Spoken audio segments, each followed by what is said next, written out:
G'day everyone and welcome to the GameDay Squad Aussie Rules Fantasy Show. I'm Pitty and alongside Haz, we are the Fantasy Bros. We've partnered with GameDay Squad to bring you everything you need to know to succeed in GDS Aussie Rules this season. And for this episode, I'll be joined by Bales from the AFL Fantasy Fanatics. Bales, how you going, mate? And thanks for joining the live round 2 preview show.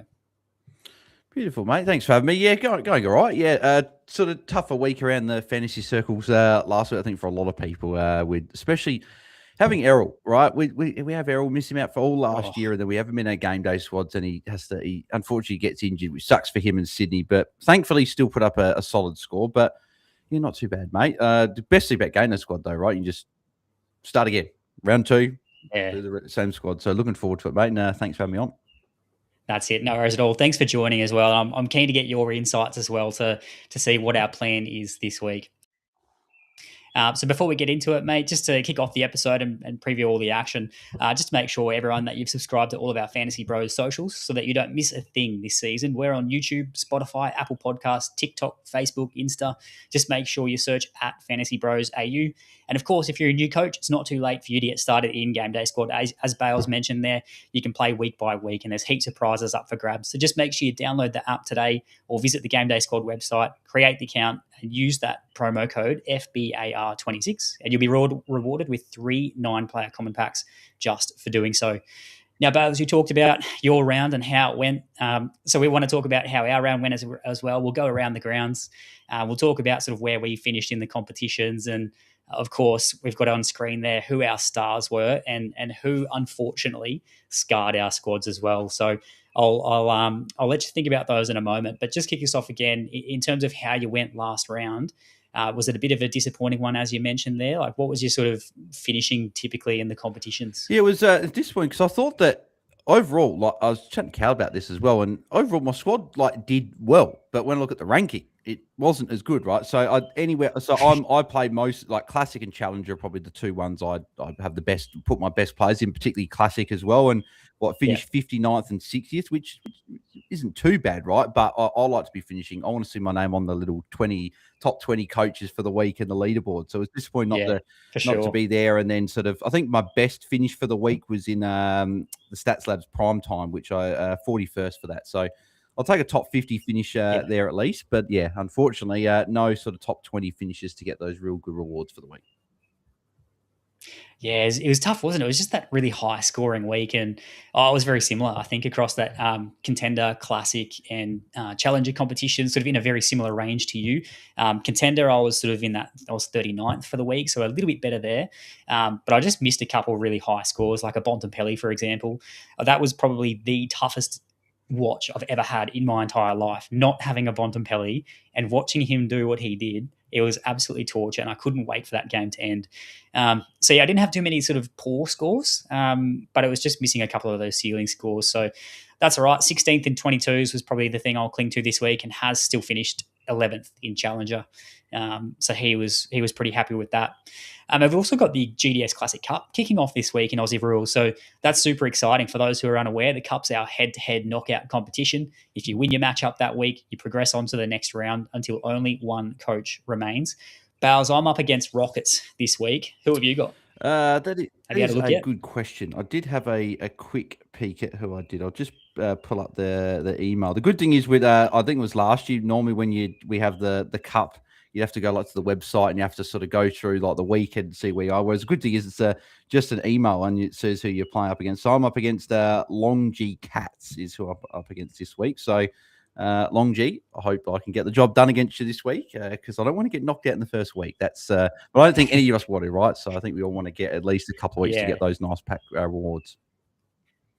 We've been there before, though, haven't we? I reckon I've been knocked out really early in pretty much every cup so far. So we'll see what we can do this week in Aussie Rules, and hopefully we can get a little bit further along. That would be very nice.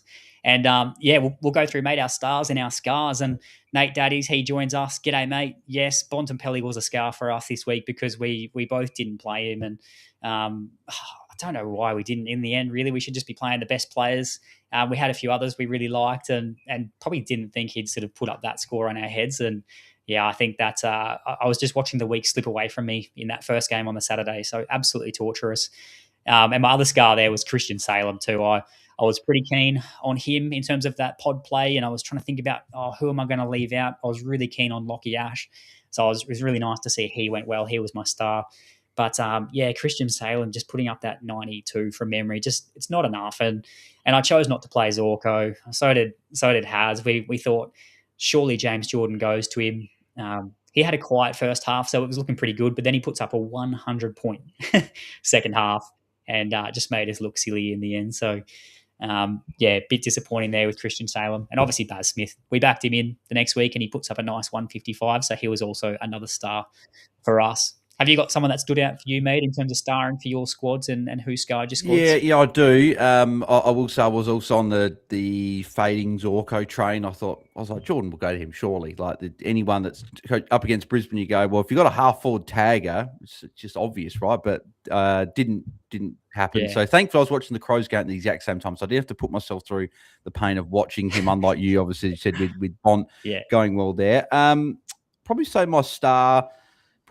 I think a lot of the players I played were quite popular. They would have been against a lot. I think the one unique I had, and I will give him a shout out for a good score, was actually Dylan Moore with the 119. I put the bronze in my squad, and I thought he had a poor one the week before.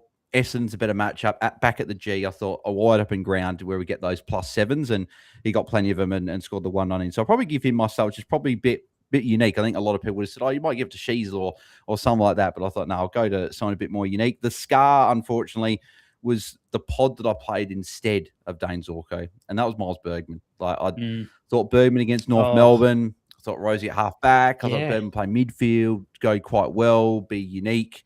And unfortunately, didn't do that. So I had Bergman in over Zorko, and I didn't have Ash in as well. So that was sort of a double whammy. That I had two massive scores and I had a poor one. And that unfortunately is probably why in Classic I ended up finishing, 59th for the week. 59th. I probably would have gone top 30, top 20 if I'd just had one of those better defenders in. But unfortunately, not the case. Also, shout out to Max Gawn as well, who I did put in over Grundy, who would have been quite popular. And then Jackson, who went well the day before. Gorney actually put up a pretty solid score the day after.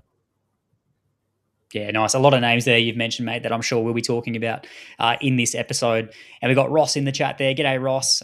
Thanks again for joining us, mate. He faded Bailey Smith due to round 0 and that score he put up. So, yeah, absolutely. That is a big scar. And Nate Daddies as well says Mitch Georgiades was his. So against the North Melbourne side, you'd think he'd get some good opportunity. But I think that whole game, sort of the script we thought it was going to follow, it just got flipped on its head, didn't it? We probably didn't see that one happening. And Silver Pigeon as well, missed out on Ash. There were just so many good defenders in particular to pick last week and mids as well that it just took one to miss and then you were off, unfortunately. Exactly. But, mate, we'll move on as well. We'll have a look at round 2. As we said, we're going to move on and start looking at the week ahead and hopefully get back on that leaderboard in that top 20, which is where we want to be. And these are the fixtures we'll be talking about tonight. So in terms of that Thursday and Friday night matchup, so we've got 4 teams playing 2 games. So that's the Thursday night game is the Hawks and the Swans at the MCG, which should be a really good game. And then Friday night, probably the blockbuster. I reckon is the Crows, your boys, up against the Doggies. I'll be there. Well, I hope you'll be cheering a few of them on for us. I can't wait. It's always loved the first game of the year, particularly with I went to when the Crows weren't great as well. I went to every game, but you get that bit more excitement when your team is playing well and getting wins, and hopefully we can get another win. It should be a cracking game. Thilthorpe one end, Sam Darcy at the other. Dawson, Bont, Stars are plenty. So, and I think we'll have a few of them in our squad as well.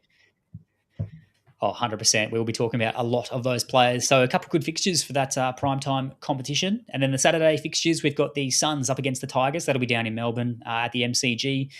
We have the Giants against the Saints, which could be another fantasy relevant game there. And then Saturday night, we have the Dockers hosting the Demons over in Perth as well to round out the Saturday fixtures. And Sunday, our Fantasy Bros Sunday Showdown, we've got Power up against the Bombers and the Eagles up against the Kangaroos. So it's going to be a very interesting squad that we're rolling out in that Sunday competition, that's for sure. The best thing about this round as well, there's no overlaps either. We get to watch all, well, I don't believe there is. No, there's not. So we get to watch all the games if you're enoughy like me and sit down and watch all the games over the weekend. Yeah, that's what we want, isn't it? And Dill's in the chat as well, our resident fantasy bro there from the league side of things. Did someone say Jackson? We did say Jackson, and I cannot wait to talk about big Lukey Jackson later on. Dill just packed his all-star, Whew. I believe yesterday from memory, I think it was. So he's very happy with that. That's a great pull.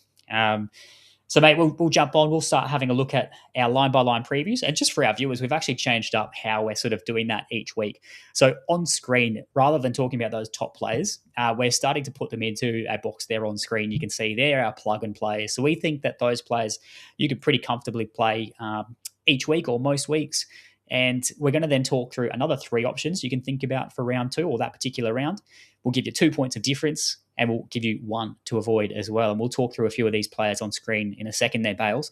In terms of those plug and plays, those, particularly for those who might be listening on through Apple Music or Spotify, the players we think you can be plugging into your side this week pretty comfortably will be your Jack Sinclair, who's in incredible form, Lockie Ash, who's in incredible form as well, Connor Rozee, Lockie Whitfield, and Nazaya Wanganeen-Millera, who is, some people might think, can we be plugging and playing him? I think we can. I think that it's probably riskier not to play him. I think I learned last week with Dane Zorko, right? If I think something might be happening, I should probably keep them in my side, but just maybe lower the salary if that's the case and distribute that elsewhere. That's probably a safer play. I had Mianji Gaming. He was in my messages today in Discord, and we had this sort of conversation, and that was my answer to him was I think you're probably better off playing Naz, particularly with the Classic Cup kicking off. He'll be very, very popular. And if he puts up a big score and you've got someone else, like that could spell the end to your cup pretty quickly. So I still have him there, even though he's a bit out of form. And obviously you can see who's on the bye this week. That is Dane Zorko and Josh Dacos.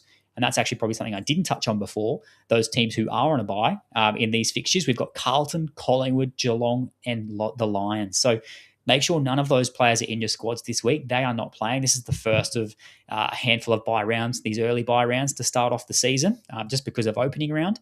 So that's why on that screen there, you'll find Josh Dacos and Dane Zorko. We're not playing them this week because they are on the bye. Anything just to add to that, Bales, before we get into some of those options on screen? I don't think so. I think you've covered it really well. I think we can get into some of these options. Sounds good.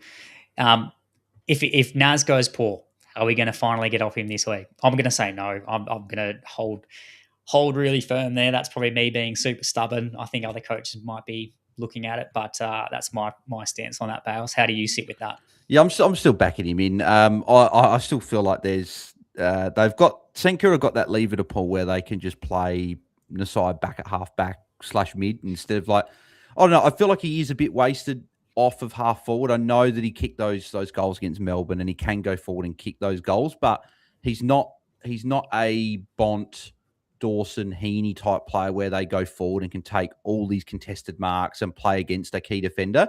I know he's got obviously the pace and everything like that, but I just think he's much more dynamic when he gets a bit of mid-time, but also plays off halfbacks. Like the amount of times he'll get the kick in and he'll get probably 3 touches just for the kick in.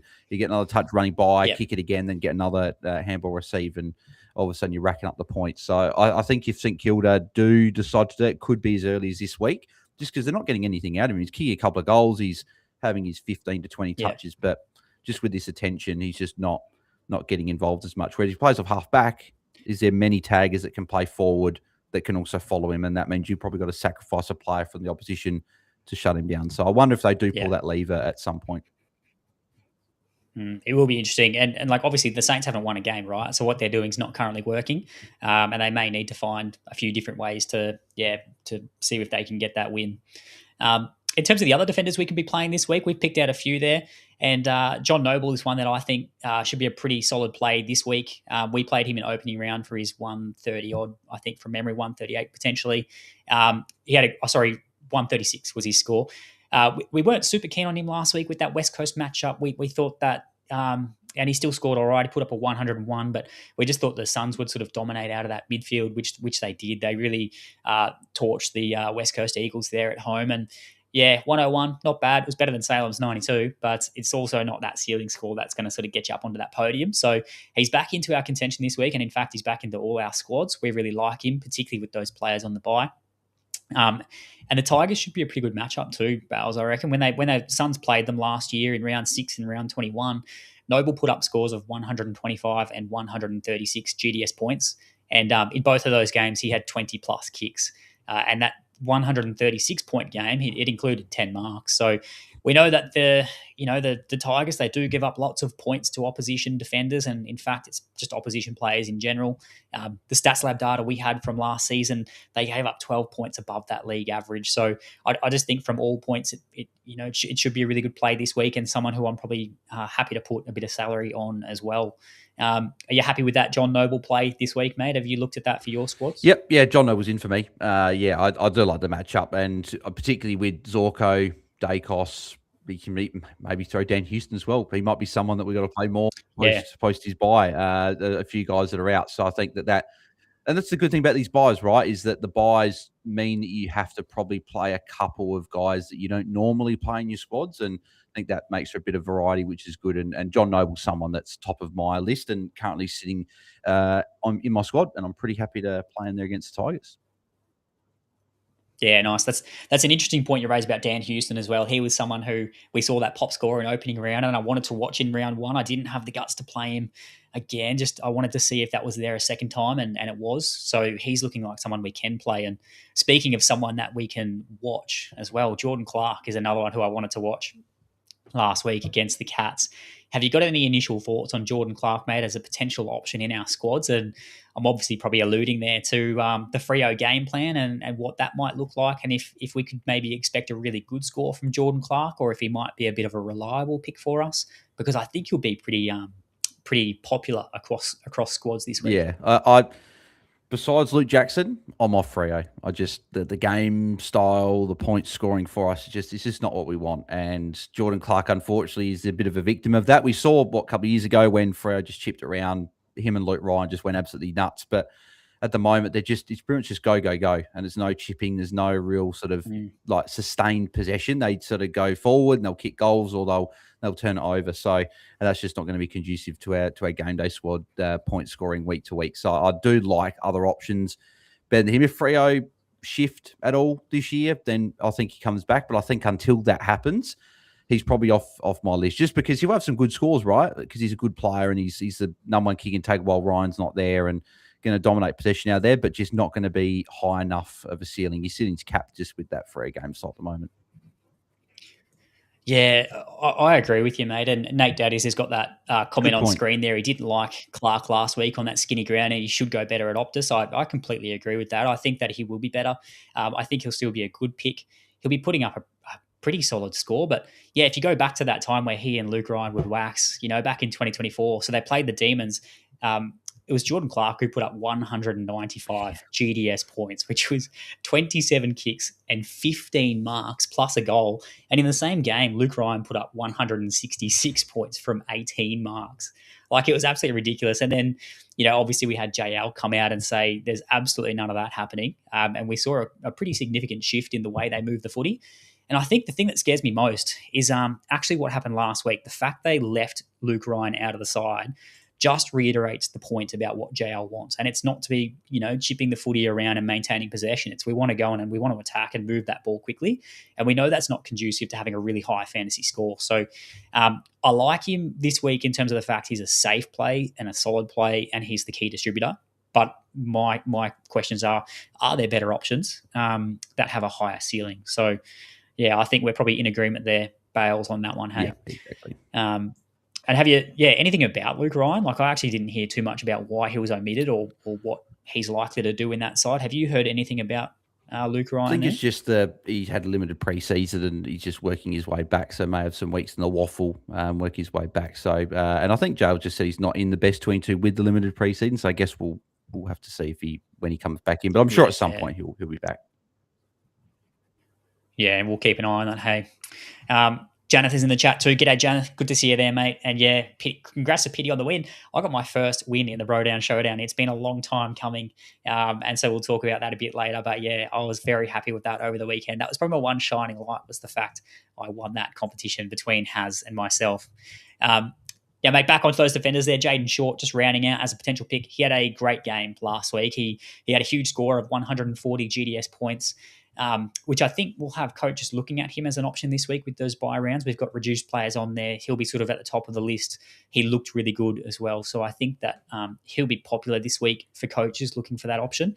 And they face the Suns at the MCG. It doesn't scream the greatest of matchups. Like they're typically relatively restrictive to opposition defenders. The highest score we've seen so far against the Suns in the first 2 weeks of footy have been 107 points from Liam Duggan. And in opening round, no cat went over 100 GDS points against them. That's defenders, sorry.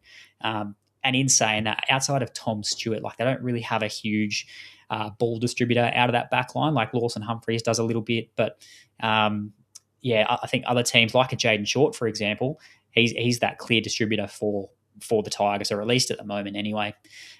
He's just got a market share of that footy, and if you can get back to some of those previous ways we've seen before, where he's put up scores of 120, 123, and 151, they're 3 scores against the Suns in his past 5 meetings against them, then he could be a really good play. My only thing there is that those scores, they're from the old Gold Coast Suns. They're not reflective of the team that they've sort of morphed into. So I wonder if he can do that against them and how good they're going and just how many weapons they've got. And the other thing for me was sort of Sam Banks as well. He's clearly got a good ball user down there for the Tigers, and absolutely Sam Grill. So there's a little bit of footy back there, and I think Jaden Short's the one you'd be going for out of the 3 in a standard competition. But he did look good, and I think he'll be a popular play this week for coaches. Yeah, exactly. But I'm looking at a point of difference there. I think we need to talk about my boy. Your boy. How many all squads have you got? I do actually. I do this week. I've got him in a number of squads. Yeah, so do I. I think I'm just having a look here. I'm pretty sure he's in my classic squad at the moment. He's not going to put up a 140, 150 in GameDay Squad for us, but he's going to be just safe, reliable. He's probably going to put up a 105 to maybe 120 points, probably somewhere I'd put him around there. But I've got him in most, not as much salary as some other players there, but I've got him in the squads, and the Dogs can give up some points to defenders, as we know. So I think that he'll be someone that we're targeting, and probably someone just to put on the watch list from the Crows just to see if he goes well again is Wayne Miller. He had a really good game last week. Does he sort of play well again this week? We'll see how it goes. But I think Lairdy's the guy that probably doesn't rely too much on other guys around him. So I think he'll go well. Yeah, and I'm the same there with you on that as well. 123 GDS points last week, 11 marks, 19 kicks. We know what he's done in the past as well, and how good a proven fantasy player he's been. He's averaged 107, 113, 124, and 138 GDS points in the past 4 seasons. Obviously, that shift has probably reflected the change in that Adelaide side and who they've turned to in their midfield. But I feel more comfortable with him if I'm targeting this matchup for defenders than I would feel with a Wayne Miller. I think, I didn't get to watch that game, mate, and what you think, but could Wayne Miller be a pod in himself this week? Like, do you trust that he'll be able to back up with something similar again, or was that a bit of a flash in the pan? No, I think that there could be something there. Whether that's going to be something that reflects into our GameDay squads week to week is something. But he took, I think, the most kick-ins with 7. So with Keane being out, I think one thing I know is the Crows don't really have a designated kick-in taker. They just go whoever's closest just takes it. But Miller, he took the 7 last week. Worrell took 3, Murray 2, and then Laird, I think, had 1. So, but that was the best game I've seen him play for a long time, and it's the first preseason he's had where he's played the full season before for a long time. He's normally had a year. Next year he'll get injured, or it'll be like a big injury. Whereas this year he started well and he looked great. So very much like his cousin, if I'm not mistaken, in Nasai. Looked a little bit like Nasai, and I was thinking if we got Nasai on the field tonight because he was playing quite well. So if he can keep doing that, he could present as an option. But I don't know if I'm ready to go there just yet, unless you're really ballsy and you want to go there. Yeah, exactly. It's going to take a bit of guts, I reckon, to go there. Another pod I like there on screen is Nick Blakey. I think some coaches might sort of overlook him. He had a nice 112 against the Lions for the pickings in round 2. So they face the Hawks this week at the MCG, and it doesn't scream like an amazing matchup. But if you actually go back and look at the historical data that Blakey's put up against the Hawks, they've actually been a pretty good matchup for him in the past. Yes, we've only seen one player put up a good score against them in the back line this year, and that's been Mason Redman. And I saw a comment in the chat as well about a Mason Redman and the fact he could be a play this week. And I don't mind it at all for a Mason Redman. He had a great score last week. But I feel like the Lizard actually plays a very similar role to a Mason Redman, and the fact is that running defender for them, and he can accumulate the footy. And he's put up scores of 111 and 156 against the Hawks in his past two. And the 156 GDS points was against the Hawks at the MCG. So in both of those games, it was off that high kick to handball ratio. He had 21 and 26 kicks respectively. So I really do like him this week as a potential play in our backlines for round two, and I don't mind the Mason Redmond shout at all. And just in the interest of time, mate, to keep moving for us, that one to avoid. Are you in agreement with me there around Colby McKercher? There's a lot of chat around him this week in terms of what we can expect for him, but I'm of the belief that maybe we should be not looking to put him in our sides. I sort of thought this preseason that he's every chance in the role, that halfback role. He could give that top 7 defenders a nudge in GameDay Squad. But unfortunately, he just copped that really last-minute role change. And, yeah, when teams were released on Thursday night, he was named on the bench, and there were rumours he'd been training for the midfield. We saw Luke Parker and that debutant Blamires. They lined up down back for the Roos. So it just meant that Colby was playing in a really poor role, that mid-forward role, which is not conducive to his best fantasy game, which I think, that mid-role will be good for him eventually, but not at the moment. So, just that low time on ground, 69%, low CBAs, it really just culminated in a poor 46 GDS points. And I don't think we can be even looking at playing him until we see the likely shift of something else happening in that squad. What are your thoughts around McKercher, mate? Do you reckon some coaches could still go there this week, or do you reckon we're probably better off looking elsewhere?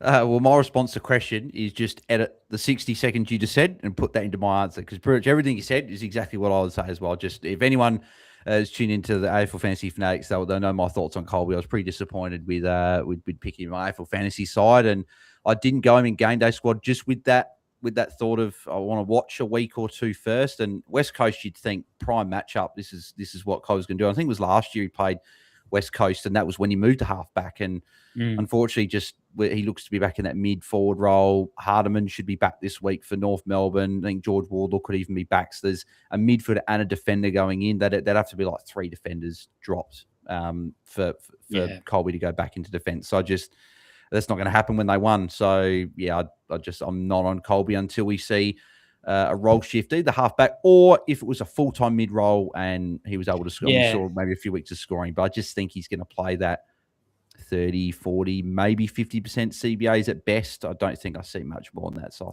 yeah, unfortunately, can't pick him.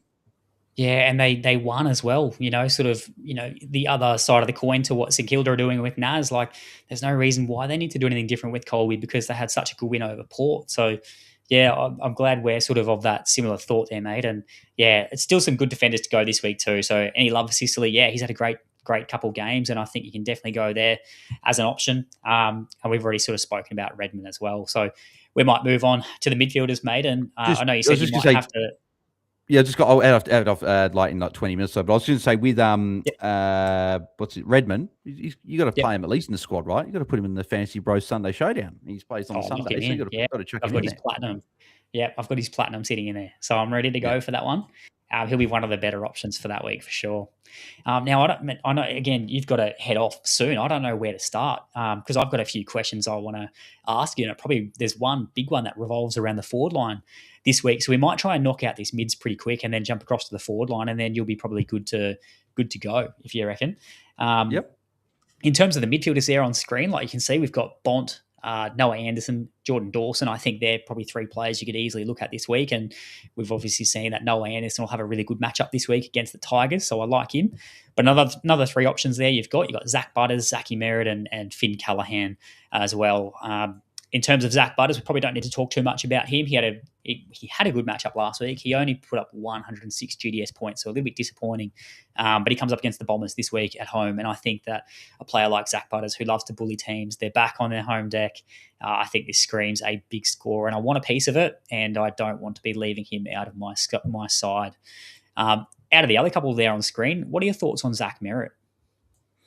Well, funny enough, because obviously with all these good options on buy and obviously a few injuries, I've actually got the 3 plug and plays we got being Bont, Anderson, Dawson, and I've got all 3 of Butters, Merritt, and Callahan because I think the midfield is pretty easy this way. I think they're the 6 you play. I think that they're the 6 good options that have all got those ceiling scores, and I think really you put it's really down to who you put on that bench spot. Is it one of the points of difference you got there? Have you got another point of difference you've got? I've actually got one that's not on the screen there, but just quickly on Butters, I think, yeah, big score coming here. I wouldn't be shocked if Port had a big win here. Essendon didn't look great last week against Hawthorn. Is that just the case they weren't, they looked better in the first quarter, but are they going to struggle again, particularly Adelaide Oval against Port? They're going to want to respond there. And Butters is the sort of player that's going to punch out a good score, I think. So I think he'll go quite well. Merritt, I think, safe, and we saw he's not affected by the tog or any change in role or anything. So I think he's in there. And Finn Callan first, did he play opening round? I think he did, yeah. So he's had a couple of weeks now to sort of have a bit of match fitness. So I think this will be a game where he could potentially go well. Maybe Windhager goes to him if they decide to do any attention there, but I think Callahan's still a good option there. And I see Skip asking about Sarong. I don't know about you, Pitty, but I think I'm just with Freo, right? Even Brayshaw and the points of difference there, I'm just off Freo. I like particularly Sarong, who can get attention, and Tholstrup went to Nasai last week and kept him pretty quiet, and I wouldn't be shocked if he went to Sarong this week. So, yeah, I'm a bit nervous with those Freo mids. So am I. I've got Sarong sitting in my side on that bench at the moment, but even in Classic, it's just a bronze, and I'm not confident. And it's that last spot I'm really tossing up and not quite sure what to do with that there. And has sort of raised the idea of a Took Miller there on screen. He could be a little bit of a pod play there against the Tigers. He's put out some really good scores so far this season, 106 and 121 as well. He's got a nice little role there as well, and the Suns are just humming too. So the points in terms of what the Tigers give up, they give plus 12 points to defenders, plus nearly 10 points to midfielders, plus nearly 9 points to rucks and 3 points to forwards. There's just points everywhere. Probably didn't see that last week, but I think that was probably more of a Carlton thing than it is a Richmond thing. So I feel that the Suns will have another good performance. So does Hazard, and there's every chance that Took Miller could be a little solid play. And mate, I played All-Star Andy Brayshaw in my Challenger side last week just because I had his All-Star. Absolutely burned me. I could not believe it. And it hurt me putting him as a pod, just given the score last week. 68 GDS points, and that included a goal. And he gave away 4 free kicks, which I thought was really interesting too. So here's my thinking, though. Coach is going to do 2 things after seeing that score. First thing they're going to do, they're going to throw up a little bit in their mouth and they'll start to feel a bit nauseous like I did on the weekend when I saw his score. And number 2, they won't play him in their squad. But coming up against Melbourne this week at home, they're a slightly positive matchup to opposition mids and going through, I know they're not a great fantasy scoring side, but they've been the 5th favourite team for Brayshaw to score points on. And the last 2 times they played the Demons, he's put up 125 and 137 GDS points, with the 137 being at Optus Stadium. And it's not something to hang your hat on either, but Sarong went well last week and Brayshaw didn't.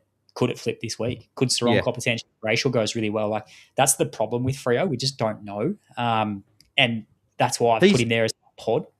He's the ceiling play. If you want the ceiling play, it's Brayshaw, because he's probably the one out of Took and him that can go. I think Took's probably capped just with the role he's playing. I think he's a little bit like Laird, but in the midfield, right? He's a safe, probably 100, 110 most weeks and can pop for the odd 120. But I think Brayshaw's a guy that could give you 80, but he could also give you 140, 150, right? So that's the thing with Brayshaw that worries me. I will give you one pod that you don't have on the screen, though. Jai Caldwell. Yeah, I really like what I saw in the first half. He would have been on mid-90s in GDS at halftime, but just tog, and I don't know what Brad Scott was thinking in the second half.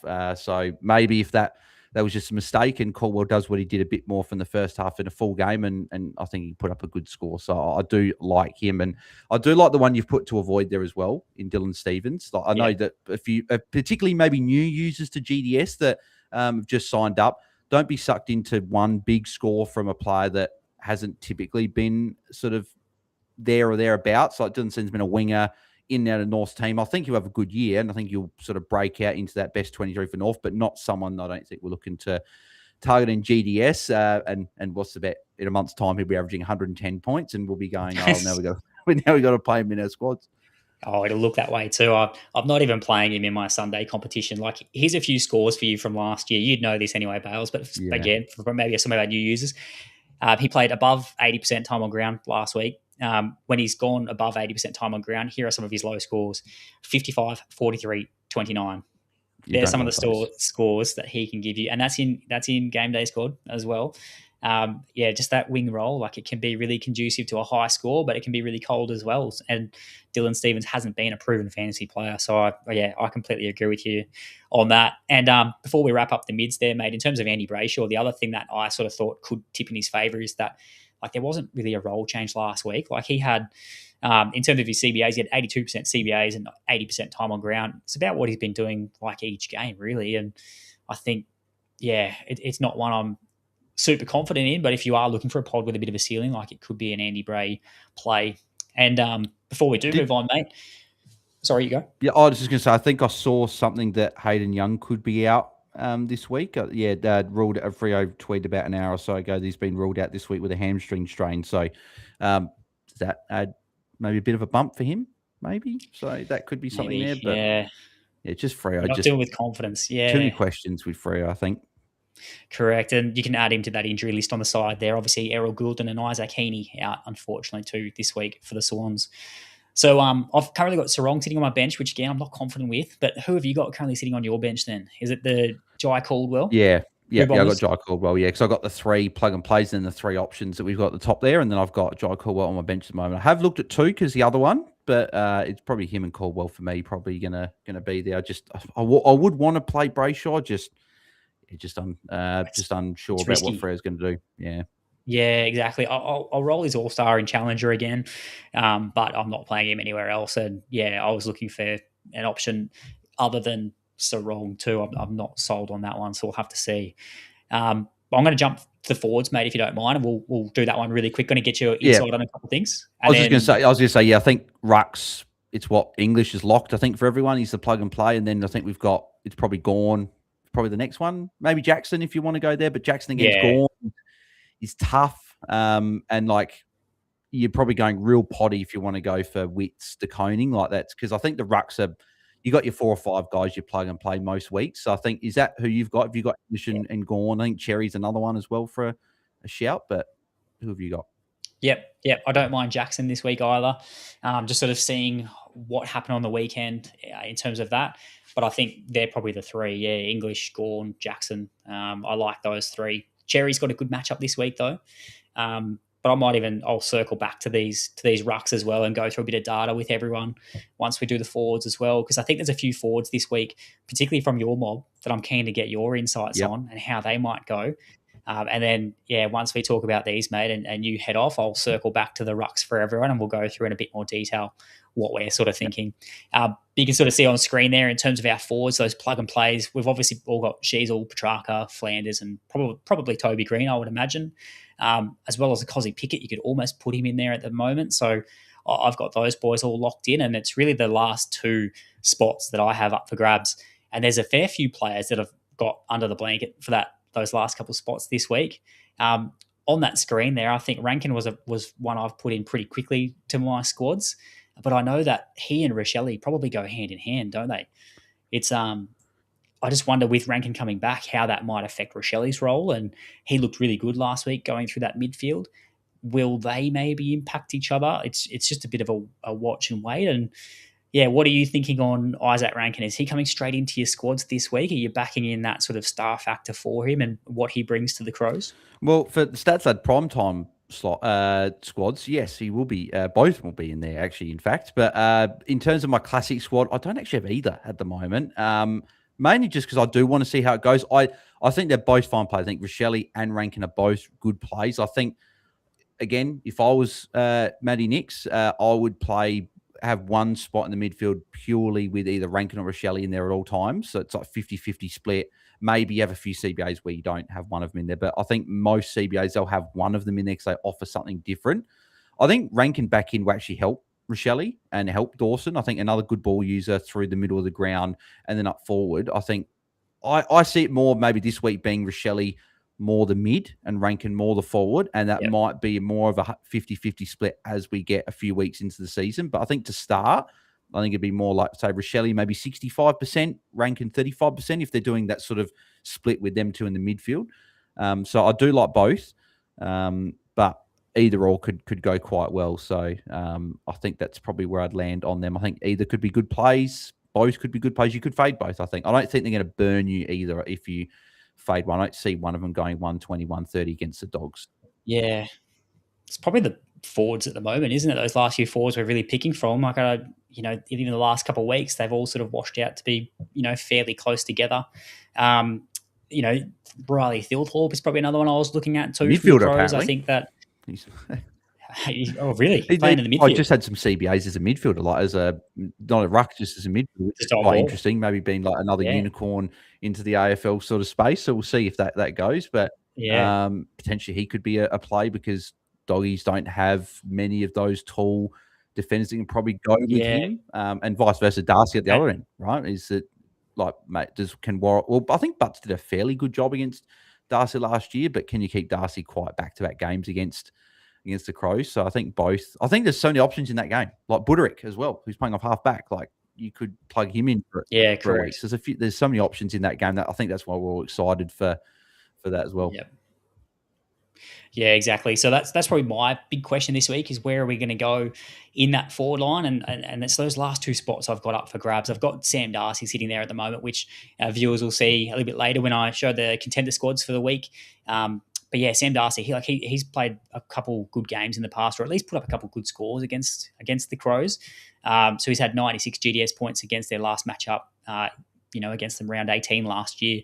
And before that, at the end of 2024, he put up 107 GDS points. And that was actually, he kicked 1 goal 5 that game, and that was at Adelaide Oval. So I think that he's one that I might be playing. I was impressed with him against the Lions. I thought he had a very poor game, and he still put up, nearly 80 GDS points. So I think if that's his flaw and just the threat he poses forward of the ball, and as you said, if they don't have that really big, key, tall defender to look after him, then I think he could be someone we're looking at too. And yeah, I'm glad you mentioned Connor Buderick.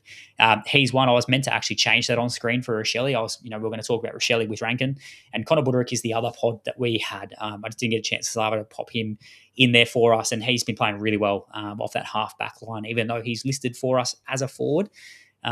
He's put up some really good scores there for us in those first 2 rounds.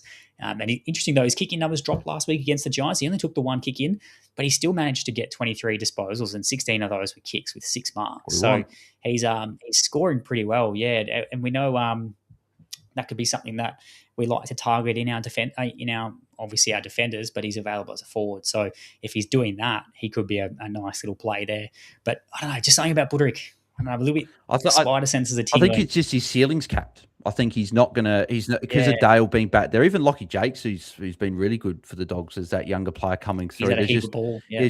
I think they're the 2 guys that they like. I think they want to get the ball in all 3 of those guys' hands, and I just think that they'll share it evenly. They'll all score okay, but I just think it's caps. It's like you can play him, you'll get a okay score, but I don't think you're going to get a 120, which Rankin, Darcy, Cozzy, Rochelle, like even Dylan Moore, who haven't spoken about, could all go well. The question for me though that I've got to you. So you've got Justin McInerney there as one to avoid. He's someone I'm actually keen on this week of playing.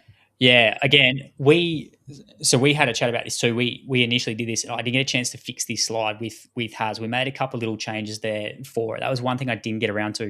We were initially looking at fading him there, and then probably just off the back of those first couple games, we've been pretty staunch in like, no, we can't trust it yet.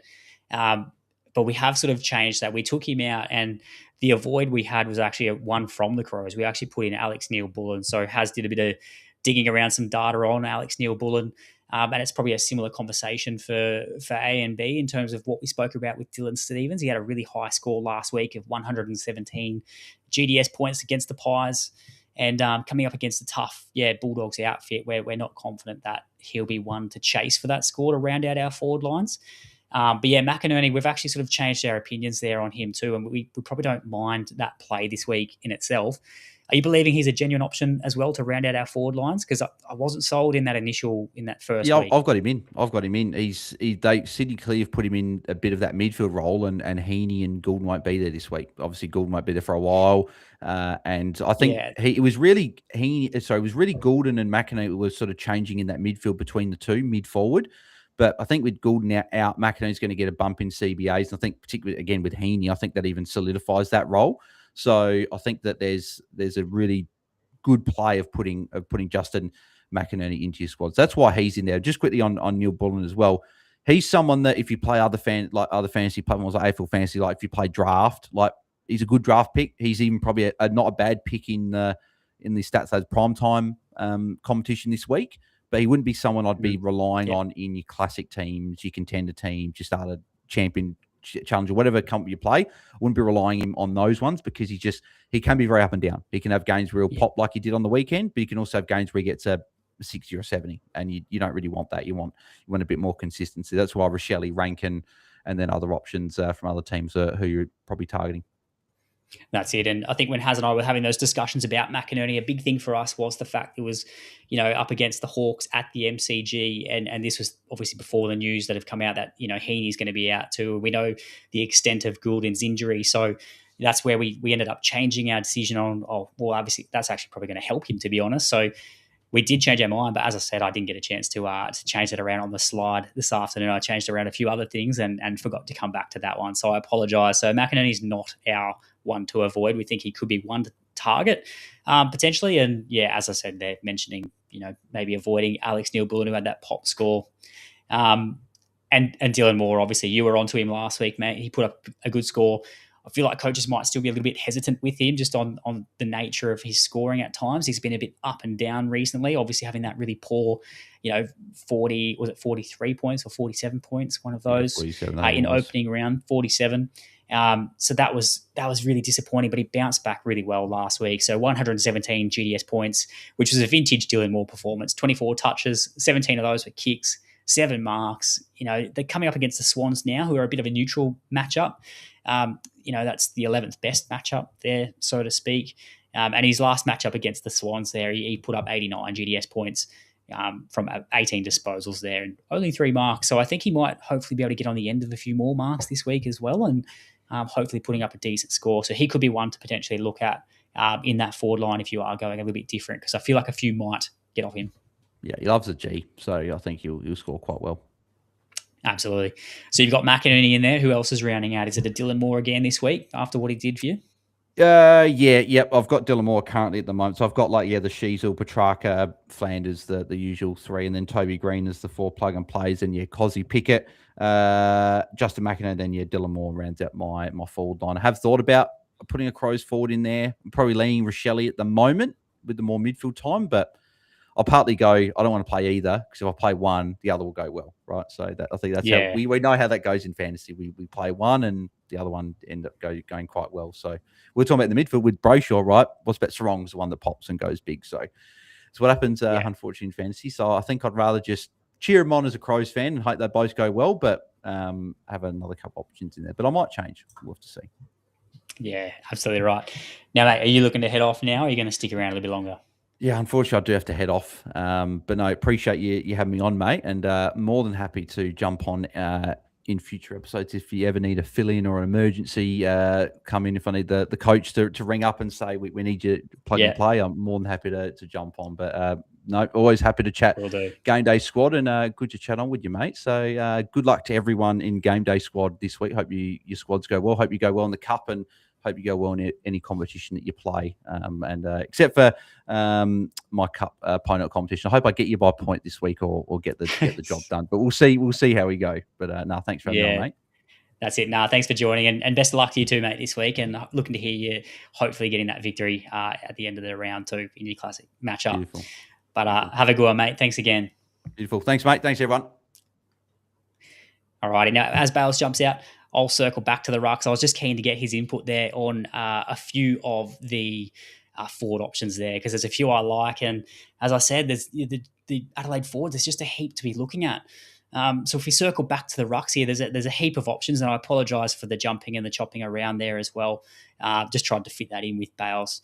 In terms of our matchups there, I think everyone's playing Timmy English this week, so he'll be a very popular play, making sure that we plug him into our squads, that's for sure. But if we look at some of those other options there as well, Maxi Gawn, he had a cracking game last week, and I think he's just a really solid play. We know what we're going to get from Max Gawn.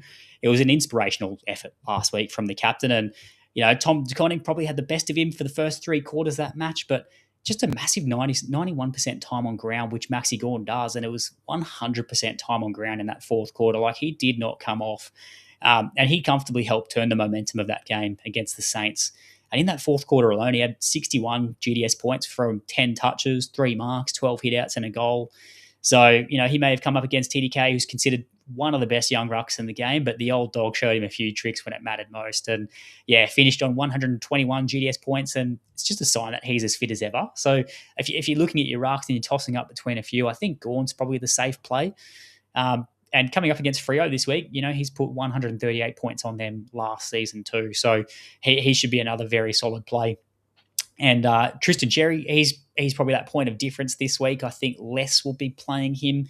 A few might be drawn to him for that matchup. They obviously are coming up against the Eagles there. The Eagles are an incredible matchup. They are the easiest matchup for ruckman based on last year's data. They allow 113.6 GDS points on average to opposition rucks. That's last year.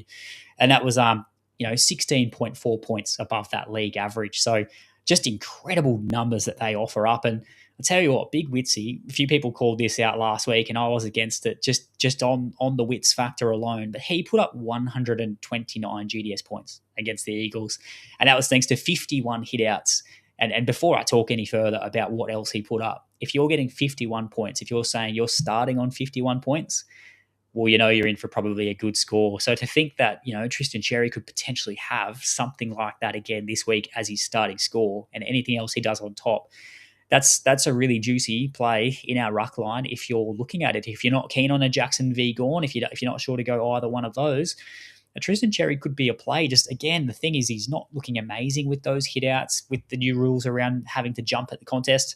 But as I said, Witsy's probably in a similar boat, right? So I think he could be a really good play this week if you're looking at that in your ruck line. And then chuck in the chat too. Who are you keen on in the ruck line? Who are you looking at outside of Tim Yiglich? Who have you locked into your ruck line this week across your competitions? Because I think Luke Jackson will also be popular. I think a few people would mention Luke Jackson is going to be a popular ruck this week, but I just wasn't convinced on him last week. And not that I wasn't convinced. I know he's got the talent. I know he's got a nice midfield role, but I just wasn't sure what that role would look like. What is it exactly? We know that when Sean Darcy's in the side and when Sean Darcy's fit, we know Luke Jackson doesn't typically get a lot of time in the ruck. So that was my only flag, and I just wasn't keen to go there first up. I just wanted to watch and wait and see what that looks like. Even though the Cats are probably a good matchup for opposition rucks, I just wasn't confident what time he would get. Well, he certainly repaid coaches if you went there, if you were confident. He scored 140 GDS points for you, and that was off 27 disposals, 2 marks, 8 tackles, and 22 hitouts, plus a goal. He absolutely dominated in that first half, and from memory, he was on, over 80 points at halftime. So he was incredible. And if you actually look at that role a little bit closer, this is what I like this week. So I don't mind playing a Luke Jackson this week. I've currently got him in a couple squads, but as I was talking to Bales, it's probably that last ruck spot, it's the last midfield spot, and it's the last 2 forward spots. They're the ones for me that I'm tossing up. I'm settled on my defenders. I'm just not sure which way I'm going to go yet, and you'll see my contender side soon. But in terms of Jackson, the thing I did like, that 78% time on ground was good. He attended 65% of the CBAs. That's fine as well, but it was the ruck time for me. He attended 56% of his team's ruck contests, nearly 60%, which is incredible, despite Sean Darcy being in the side. And last week when we were talking about Luke Jackson, we weren't sure what Mason Cox's role was going to be, and it turns out he wasn't in the side. So, if you look at Sean Darcy himself, he was 45% time on ground, so very low tog. He was on the bench most of it, really. Attended 47% of his CBAs and, attended 43% ruck contests. So I think that Jackson's a very reliable play without being that sole ruck. And I think outside of Luke Jackson, in that Freo side, I probably agree that with Bales, I think I'm not a massive fan of what Freo does with their fantasy scoring, but Luke Jackson should be a bit of a play, and he does love the Demons as well. He is the favourite matchup that Luke Jackson likes to play in terms of his ability to score GDS points. So definitely a play for this week. And there's a good question there in the chat as well. I may have missed it, but who is there, or are there any under 22 ruck options? And the answer is yes, there is one. So we have Cooper Duff Tytler, who's a young Eagles ruckman. He played last week, scored pretty well too, actually. So we've got young Edwards from the Cats. He's on a bye this week. You've got Duff Tytler, who can be on your bench there for the ruck. So if you've got a Duff Tytler card, play him. He'll be the only one available. Spot on there, Nate Daddies. If you don't have him, you'll have to try and find one, or just roll without, knowing that that will then drop off. If we look at those points of difference, Jared Witts again has got another good matchup. Again, I'm probably not going there. I know he put up 129 last week, and he took full advantage of that matchup. And Richmond are the fifth easiest matchup. That's who they're playing. They allow about 106 GDS points on average to opposition rucks, which again, that's 8.8 GDS points above the league average. And, big Mark Pitty, Mr. Worldwide, he put up 87 GDS points last week against the Tigers while sharing those ruck duties with Hudson O'Keefe. So Witty scored 82 and 89 against them last year. Last two times they've played. I'm just not a massive fan of that play this week, although you could go there if you are looking for something a little bit different. And Tom DeConnie is probably the other one. I like TDK a bit more than I do a Jared Witts. And, despite Maxi Gawn giving TDK an absolute lesson in ruck craft in that final quarter when it mattered, he did have the better of Gawn throughout the day, and he looks good, a bit like Jackson around the ground with these new rule changes. He had 93 GDS points thanks to the 15 disposals, 6 marks, 3 tackles, 21 hitouts, which is pretty good, and 96 GDS points in that first round. The only thing for me, if there is two scores, does he have the ability to put up a ceiling score that can match a Gawn, a Jackson, or a Cherry, who are probably playing in that second spot? I'm just not sure that's the case. They do play against GWS, though. They're the second easiest matchup for opposition rucks last season. They allow an average of 109.3 GDS points. We had Timmy English last week go really well. He scored 141, I think, from memory, 141 GDS points. The only thing is, I think that's put an asterisk next to that, because obviously Tim English is the best ruck in the comp, and you can't look at that score and expect TDK to do something similar. But it might just mean that maybe there's a bit more meat on the bone than the 93 and 96 points he's put up in those first 2 rounds. So if you've got an inkling to go with TDK, he's another pod we don't mind. And Brodie Grundy was just off him this week, just looking at that matchup and what he did last week. So he's coming off statistically his worst game since round 7 last season, scoring just 61 GDS points on the weekend against the Lions. And I think I was a little bit kissed there. I went to go play a Darcy Cameron instead. I didn't quite look at a Brodie Grundy last week against the Lions. I wasn't keen on the matchup. So I avoided the 61, but I didn't quite get the bang for buck choosing Darcy Cameron. So I'm happy to take that, the extra 40 points I got from Darcy Cameron, but I still missed out on a Max Gawn, for example, or a Luke Jackson. So disappointing from Brodie Grundy, the big ruck pig, and he comes up against the Hawks this week. So it's the second hardest matchup going around for his career so far. In his 12 games against the Hawks, he's only averaged, in terms of GDS points, about 93 per game, so less than 100. And his last 2 matchups against the Hawks, he scored 74 GDS points in opening round last season and 81 GDS points in round 7 of 2024. So it doesn't look great. And also the fact that structurally they changed last week. They now go for the dual ruck setup in Big Reek and Ned Reeves as well. So they limited Lockie Blackiston to 58 GDS points, which again, a bit like Tim English before, I don't think we can look at a Lockie Blackiston and look at his 58 and say that's what we can expect from a Brodie Grundy, because again, Brodie Grundy is a very different player to a Lockie Blackiston. He's much more experienced and he's a genuine fantasy pig, but I just really think this is not a matchup to be looking at when we have the likes of a Gawn, a Jackson and a Cherry to be going for. So they're probably what I'm thinking about our rucks. And we've got Ross there in the chat. He's thinking Jackson, English and Gawn. I think you probably can't go wrong with either of those 3. It's probably just which 2 do you land on and how does the week pan out as well. That's probably what we're having to consider. And then jumping back across to the forwards, no more to talk about here, but I'll just highlight this chat in the comment from Janeth as well, our good mate there at Supercoach Swordplay. Love the Toby Green renaissance. Absolutely. He's just been a shining light for their midfield, and they got absolutely battered out of that midfield by the Bulldogs, but he never stops working. And I think as a forward line pick, if he's getting those midfield minutes, he's been super reliable. I think we just be playing him, each and every week at the moment, particularly when this week we've got reduced players on the bye. It's, as I said, there's a big blanket. There's a lot of players under it. And I'm just trying to decide who I'm going to actually end up playing. So we've got Connor McDonald is someone who we haven't spoken about, who's been really solid those first few weeks. I'm just not sure if I'm going there with that Hawthorn matchup. And I will reiterate what's on screen. That is not something I have updated. I apologise. We made some changes during this week once some news came out around the Sydney Swans. So do not avoid a Justin McInerney. He is a genuine play. Rochelle, we sort of took him out of our pods. We were going to discuss him with Isaac Rankin. So we think Rochelle is a good shout there. But the other pod we had in that forward line was a Connor Buderick. So just, again, reiterating those changes to those coaches who might have just joined us before and maybe missed that chat with Bales before. There are a few things on that slide there as well.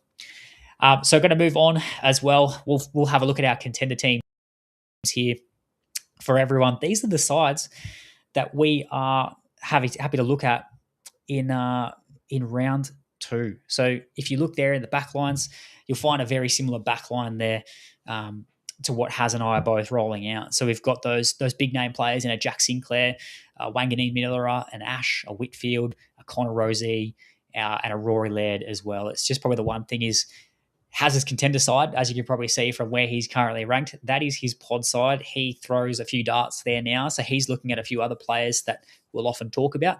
So you can see he's going to roll with a Jaden Short. It's just a little bit of a point of difference, but I'm very confident on a John Noble, and I do not have room for a Jaden Short in my sides this week, unfortunately. In terms of the midfield, some similarities again. So Bontempelli, Merritt, Butters, you'll find them across our sides, as well as a Jordan Dawson, and then a Noah Anderson, Finn Callahan. And it's just that last spot, as I was talking to Bales, I'm not sold on a Caleb Sarong. I don't love that. I think he should be solid. He looked really good last week, and Bales mentioned that Sarong can often fail when he's given attention. Well, he got attention last week from a Tom Atkins. He got attention and he fought through for the first time, I think, in his career to actually put up a good score. And particularly, he did it in both phases of the game. So when the game was on the line and also when they were winning. So I think that does bode well. But again, it's a question of, Brayshaw is one that had a very down game. Is there a chance, because his role hadn't changed, is there a chance that maybe he gets the bump this week in his scoring and maybe a Sarong misses out as such? That's just a question I've got there. So I've got Sarong sitting there at the moment, but I'll be looking at some other options too just before we get to lockout. In terms of the rucks, he's got English and Gawn. I've got English and Jackson at the moment. And then in our forward line as well, Sheasel, Petrarca, Flanders, Pickett, Green, pretty solid plays. And then it's just where we're going after that for those last two. And yeah, the thing with Rankin there to round out my forwards on the bench, the thing that scares me a bit about Rankin is this is the first time we're seeing him for this season. So what is his role? We don't know what it's going to be. We've seen some teams do some funky things with players, with the 5-man on the bench, and we know he does spend some time forward of the ball as well.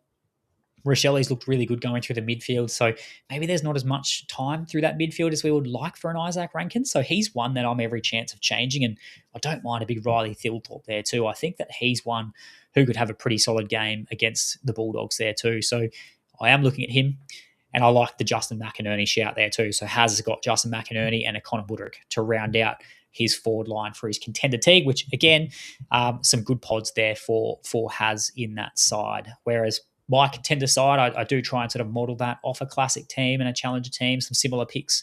But yeah, I throw a few more darts in my challenger team compared to what Haz does. So yeah, chuck in the chat, who are you keen to play this week in your squads as well? Let us know. You can see the salary there on screen. I do my best in my contender team with the salary, but I also prioritize my classic team when it comes to salary, and then I try and throw the best cards I've got left over in that contender side. So let's jump on and have a look at our BroDown ShowDown. Janeth mentioned in the chat before, I got my first win in BroDown ShowDown. It's been a long time coming. I did shed a tear. I was very excited to get that win. And as you can see on screen, I absolutely towed Haz up. I thought there was every chance that Rosie was going to outscore Lockie Whitfield when I saw that Whit put up that 109. But he didn't, unfortunately, fell short. And obviously Tim English was a star, so he got that 141. And Sheasel just did Sheasel things. So I got there, and I was very, very happy with it as well to get that first win. So I'm going to jump across, and I'm going to share my screen. You're going to see the wheel there of those coaches that voted for me. So thanks for getting behind me. We're on there on screen. So we had Jeff, Cal, Bella, Peter Quicksilver, Michael Cossey, Maxi, and Mian as well. Now I've got a 9-player all-star common pack, and because I was so pumped to get that win, I'm just going to give away the whole pack to whoever wins this wheel. So best of luck to those on that wheel as I'm spinning it.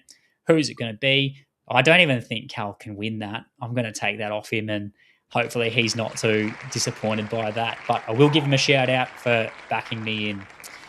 Let's have a look. I'll spin it again, and let's see who comes out on top with this all-star 9-player common pack. Will it be Janeth or Peter Quicksilver? Looks like Janeth. There we go, Janeth, mate. You are the winner of that All-Star 9-player common pack. So let's have a look. We'll jump across to GameDay Squad screen, and I'll get that up on my screen there for everyone. And we can have a look at who we're going to find. Hopefully we can pack an all-star. I mentioned before that in the chat earlier, Dill from the Fantasy Bros, he jumped in and he ripped a pack in AFL, and he pulled a Luke Jackson all-star. So he was very happy with that one. So Jana, thanks again for getting behind me, mate. Congratulations. Let's see who you've got. And all righty, who have we got? All right, silver, gold, silver. Again, all of these are going to Janeth, so I don't need to think about what row I'm going to give him. All right, let's have a look here. Let's do top row straight away. All right, Dolan, Henderson, Driscoll, nothing fantastic yet. A Silvani, Brown, and a Kieran Briggs as well. And our bottom row, a Torrent, a Berry, and a Ram. That is not fantastic, Janeth. I apologise, mate, and taking the whole pack there probably doesn't make that better, but if the Silvani or a Briggs, if that floats your boat, let me know and I can flick those across to you for sure. I apologise, there's nothing better in that one there, mate, but I will get those to you if you are keen for that. Now, I'm going to round out this episode as well, and we can finish off the show. Thanks again for everyone joining in. For our BroDown ShowDown for next week, we're doing round 2 this week, sorry. We're doing an under-22s edition. So we're going to go 3 under-22 players each, and Haz has taken Caleb Windsor in the back line, and I have taken Joe Fonte.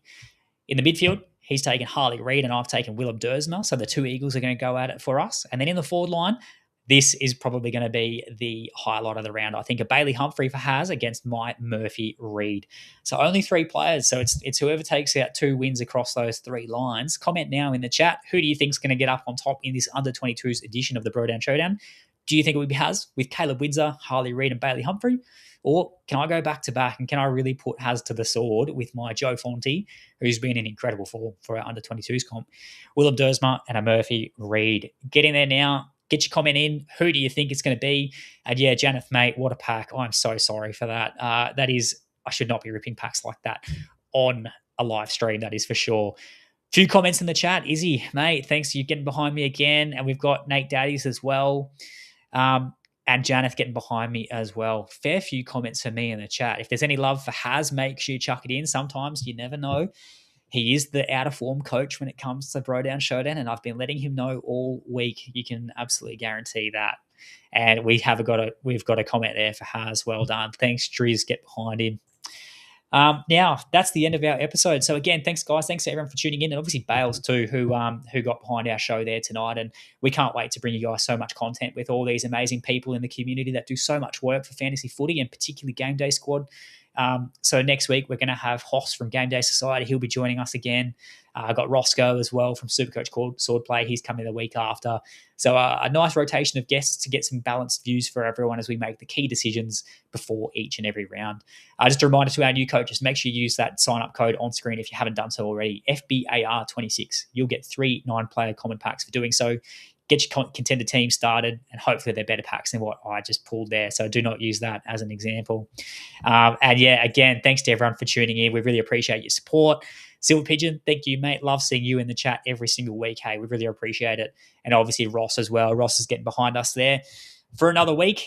So thanks, mate. Thanks for tuning in. And that round 3 preview show, as I said, Hoss from GameDay Society, he's joining us. That's next Wednesday, the 25th of March at 7:30 p.m.